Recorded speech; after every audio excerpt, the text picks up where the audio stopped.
name's Tiffany Berg, and I've written the book, If Cancer Was a Fish, I'd Throw It Back. Let me tell you a little bit about why I wrote this book. Sometime back in 2004, my husband was diagnosed with cancer.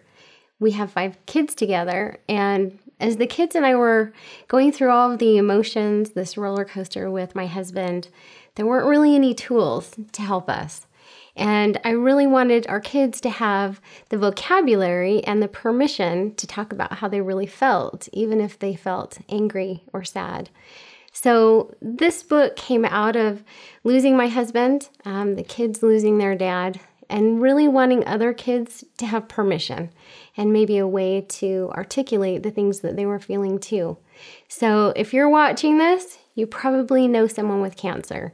So join me as I read the book, and so you too have permission to feel the way you're feeling, and we'll enjoy it together. So if cancer was a fish, I'd throw it back. And this is by myself, Tiffany Berg, and the illustrator was Ashley Nucatelli here in Lehigh. If cancer was a big black spider tiptoeing its fuzzy 8 legs across my sidewalk, I would step on it with my favorite cowboy boots and smash it to smithereens. That's when my mad feelings about cancer come out. And if cancer was trying to call me on the phone, I would sit on the couch and let it ring and ring. I wouldn't even move a muscle, not even on a commercial. That's when my I want to ignore you feelings about cancer come out. If cancer was the Grand Canyon, I would take all of the sand from all of the sandboxes in the world and fill it up so the hole wasn't there anymore. That's when my make it feel all better feelings come out. And if cancer was playing at the movies, I would not sit in my seat. I would wave my arms around and I would not be still. And I would tell everybody what happened at the end. If cancer was a snotty, bratty, stinky bully at school trying to take my backpack, I would cross my arms tightly over my chest and put my nose in the air and yell, "You're just a bully and I hate you."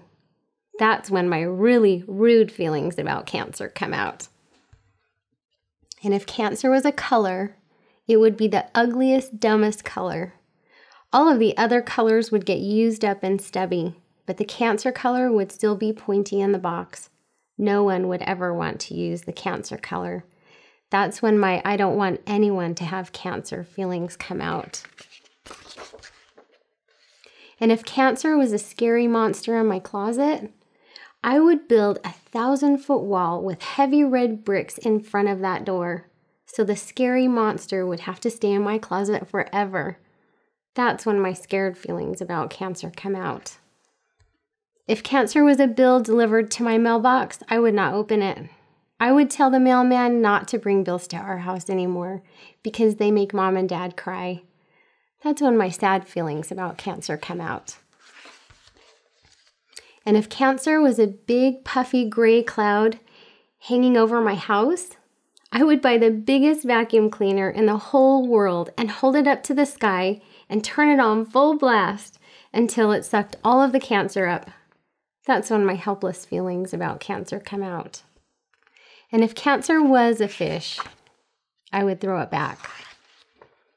Some days I pretend that cancer is a fish, or that it is trying to call me on the phone, that it is the Grand Canyon, a bad movie, or a snotty, stinky bully.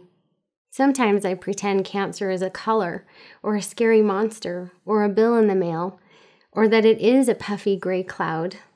Some days, cancer feels like that. Cancer makes me angry. It makes me want to be rude.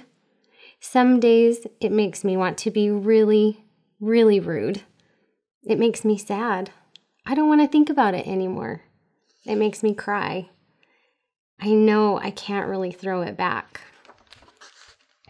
But if cancer was a fish, I would definitely throw it back. I'm glad that you stayed with me through this book, and I hope that you too felt permission to be mad, to be sad, to go through all of the emotions that cancer brings. You know, maybe right now we can't heal cancer. Maybe we don't have that answer. But we do have tools to say how we feel about it and to heal our hearts about that. So if you have someone you love that's going through cancer, I'm praying for you. I know what that's like. And I know that certain tools will help you heal. So, sending my prayers your way. Thanks for reading with me.